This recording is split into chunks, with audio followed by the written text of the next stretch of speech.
Good morning, St. John's University, live from the top of Marillac Hall. For all of you listening downstairs in Marillac Hall, on Channel 36 in the dorms, and across the world on WSJU Radio / listen live here on Quince in the Morning. I'm alongside my good friend, my roommate, Vince Ruffino.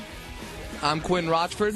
If it sounds a little different than it usually does, that's because it is pretty different. I'm hosting today because I got to learn this board, Vince. I got to learn it once and for all. Yeah, you know what it is like, Quinn? It's like a little chicklet growing up. You know what I mean? Because I get to see you blossom into this wonderful young DJ. You're in the DJ chair. You got the big DJ mic. You know, you're working the board. And it's going to be nice for me today. I just have to sit back and relax and let you do all the work for a change. I feel like a big boy. I think it's safe to say, for the first time in my life, I feel like a big boy. I think it's safe to say that I'm going to take you out for ice cream after this because I'm just so proud of you. We got a great show. We got a great show planned for you guys. The story that I wanted to talk about first, and we delved into it a little bit last week, but it became official on Monday afternoon, and that's St. John's freshman forward committing to the NBA draft. Mo Harkless announced alongside Steve Lavin at Madison Square Garden at a press conference at 2 o'clock on Monday that he intends to not only enter the NBA draft and start his pro career, but hire an agent in doing so, which would make it official. I think that him going to the NBA was an inevitability, whether it is now or after next season.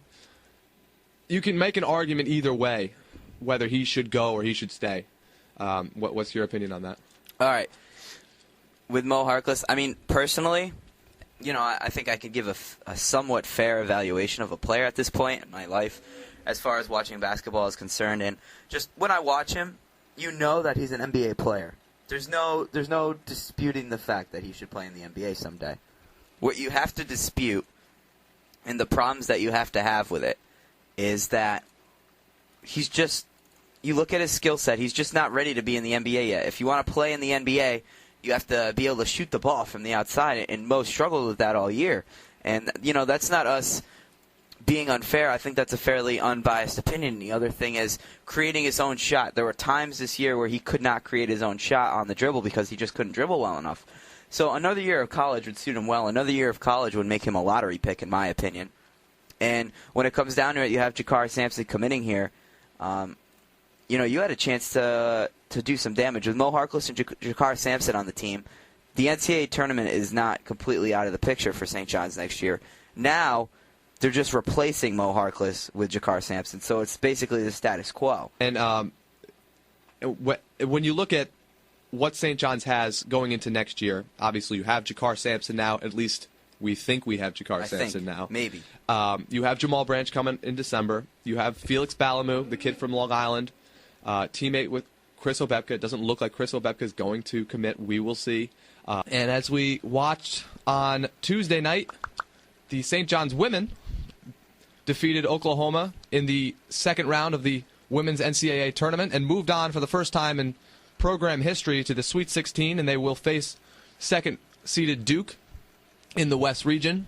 And obviously you and I have followed the women's team rather closely this year. We're proud to see that Coach Kim Barnes-Dorico and her staff and her girls are making history here at St. John's, and they're moving on. And, it'll be a tough task for them to defeat both Duke and Stanford, especially out there in Northern California at Fresno. We know a few people are going out to support the team. I think we heard that it's only about 8 people going out. The school's only sending about 8 people. So, that is what it is. But, congratulations to the women's team making it to this Sweet 16 for the first time ever in school history. They were Storman and Norman. And, they're moving on now to Fresno, and they have a chance against Duke. And hopefully they can pull it off. Maybe the New York Knicks have won 5 in a row more talented. Since Mike D'Antoni resigned or got fired. Who really knows what happened there? Woodsanity. Mike Woodson, the interim coach, he coached the Atlanta Hawks a few years ago into the playoffs. Obviously, he has a different style than Mike D'Antoni does. He stresses defense a little more. And he doesn't have a mouth. He just has hair. he just has hair over his mouth. He doesn't have a mouth. Obviously, this team, whatever it is, turned something on when Mike D'Antoni left and Mike Woodson became the coach. I don't know what it is. I don't understand this team at all. They've played like 4 seasons already this year. Isn't it fun? Oh, it's great. Yeah. To be honest, I haven't watched the game in these 5 games. It's a shame. But they're playing well. Seems like Carmelo Anthony is he cares now. Yeah, well. And it's a legitimate term. Wood sanity is Wood sanity. Yeah, well, now you could ask me, the guy who actually watched games. Okay, yep. And I'm wearing the Amari Stoudemire shirt today, proudly. Black, by the way. The black Amari Stoudemire shirt. They're playing defense. They were in a slugfest yesterday against the Philadelphia 76ers. Absolute slugfest. In the fourth quarter, both teams were in the mid-60s in points. The game ended, I think, near the 80s and stuff. But the key of what's been happening is with Wood's sanity, as you say, they've made some adjustments on defense that I don't think Mike D'Antoni was letting them make. For instance, when the Knicks play defense, with Mike D'Antoni, when they were playing against the pick and roll, they were switching on it. So if Lynn was guarding their point guard and J.R. Smith was on the shooting guard and they ran a pick, then they would switch, which would mean J.R. Smith would go on who Lynn was covering and Lynn would go on the pick. Now with Mike Woodson at the helm, they made the switch where they're not switching so much on those picks. They're fighting hard off the picks. They're fighting and they're edging on the picks to force them to the outside more. The thing I love about him is he's holding his players more accountable. And you saw it last night. Jeremy Lin makes a stupid foul. They're up by 5. Yeah, I did see that. And he just does a stupid foul. Mike Woodson immediately calls him over and just he doesn't yell at him, but he says, what are you doing? You can't do that. And Jeremy Lin acknowledges his mistake. You never saw that with Mike D'Antoni. You never saw him get in a player's face and make them accountable for the mistakes they make as well as what they do positively. And sometimes that negative reinforcement is what a player needs. Yeah, and when I played basketball in 8th grade, I got yelled at when I made a mistake. Why would NBA players not get yelled at when they make mistakes? You need to be held accountable for your actions. And we wanted to, Vince wanted to bring up some. I still don't know what it is. So the floor is yours. Thank you. Quinn, I was watching Boomer and Carton the other day, and we're kind of the WSJU version of that. At least like to think of us as that.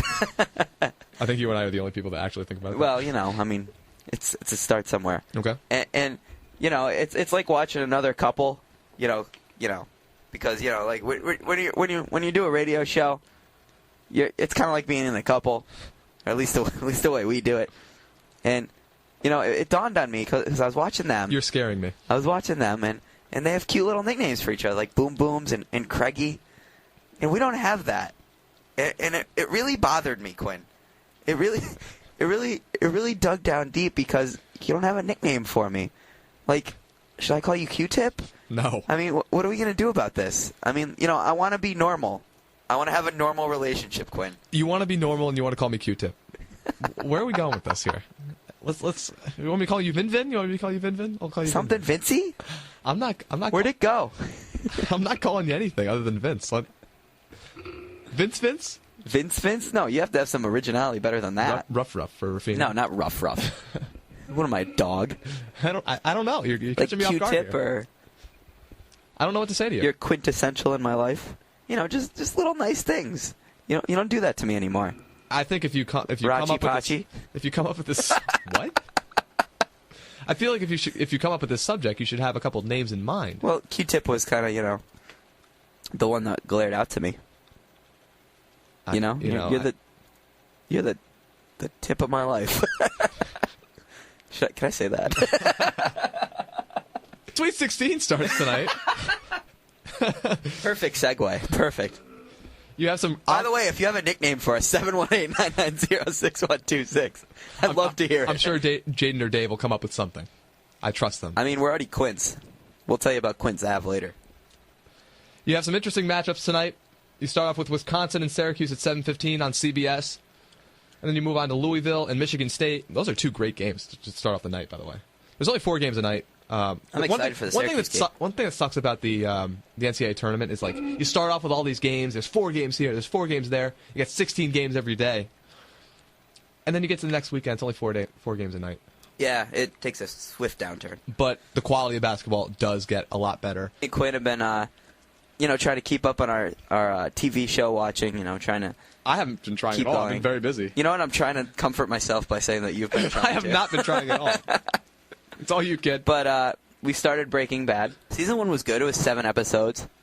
I liked it. It's gonna get the Quince in the Morning plug. The Quince in the Morning bump. So ratings are gonna start to go up, and good for Breaking Bad. You're welcome.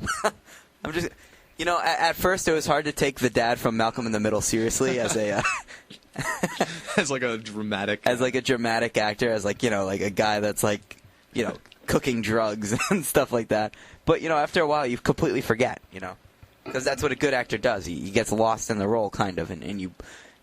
And I think that's what makes a good TV show is the characters are believable, that you feel like that they could actually happen in real life, and you forget the actor and you just focus on the character. Anywho, Tebow Mania is coming to New York. I got the fever, and the only prescription is some more Tebow. It's more Tebow. And when I say Tim Tebow is coming to New York, I clearly mean that Jesus Christ is coming to New York. Oh yeah, he's going to save the sinful city. And as Mike Francesa said on WFAN yesterday, it just makes the Jets into, if they weren't a laughingstock already, this trade, this acquisition of Tim Tebow makes them even more of a laughingstock. I mean, maybe even not only of the city, but of the sport in general. They picked up Tebow just as Tim Watley converted to Judaism for the jokes. They picked up Tim Tebow. Get me a shtickle, fluoride. They picked up Tebow just for the headlines. Yeah, they did. They really did. There is no football answer to why Tim Tebow is going to fit into the Jets offense. I'm glad I'm not a Jets fan, because as a Jets fan, I'd be thinking right now, we have an aging defense. We need a defensive lineman. Mario Williams would have been nice. Just somebody that could put pressure on the quarterback. Somebody could put pressure on the quarterback. We could use some offensive linemen because we can't really protect our quarterback. Not important. A running back, Sean Green, maybe, We'll make do. But you know what we really need? What we should really address this offseason as a team? We should address our backup quarterback position with the most, probably one of the most popular athletes in sport. Hey, this is John Perez, and make sure you're listening to WSJU Wednesday mornings from 7 to 9 as we go over sports. In the New York areas, we take all your calls, and make sure you listen in to WSJU, John and John in the morning. We're back here on WSJU Radio, the voice of St. John's. Don't listen to John and John, they suck. I don't really know what to say to that. We bring us to the final segment. I'm not singing. The final segment. The final segment. The I'm not singing. Final segment. I'm not. Spencer Fino is running for WSJU Sports Director next year. I will be. Oh, I got an applause. Thank you. Yes. Thank you. It's official. It is official. It could be a very important, a very fruitful, a very... Fruitful? All right, Lavin. What's the word I'm looking at? Campaign. Well, I got to take out my toolkit. In there I have leadership. Your toolbox. My toolbox to success. Want to talk about me again? Okay, Vin. I like when we talk about me. What was your idea last night? Yeah. Vince wants to start. This is Vince. Vince is going to graduate from St. John's with a sports management degree. We hope. Minor in business. We hope that he's going to get through. Finish off 4 years. Don't say hope, okay? I've done a fantastic job here. I have good grades. And he's going to take his sports management degree and he's going to use it with a business minor. Business minor. It's important. And he's going to take this and hit the ground running, if we were to say. Oh boy. He wants to start a restaurant. Mm-hmm. A restaurant chain. Probably in the Middletown area. Well, that'll be the first one, a startup place, and we're going to look to expand the brand, but continue. I'm glad you were listening during Pillow Talk last night. He wants to start a restaurant called Sarcasm, in where the waiters and waitresses... I can't even say this with a straight face. Where the waiters and waitresses tell the customers what's wrong with them? Is that what... Well, if the customers ask a stupid question, they can be blunt. And they can be insultive. They can do whatever they want because it's different. It's all about delivery of the product. Because everybody has the same product these days. They're all bubbly and nice and happy and attentive and all that kind of, public relations stuff. So what Vin is saying here is that customer service is out the window and that treating your customers like utter garbage is the way to go. If you're going to serve good... Time out. Mm-hmm. Would you go? No, ifs, ands, or buts. If you heard about this place, would you go at least once? The only reason I would go... Would you go? Would you go? I need to say something. Would you go? No. It's a simple question. Would you go? Yes.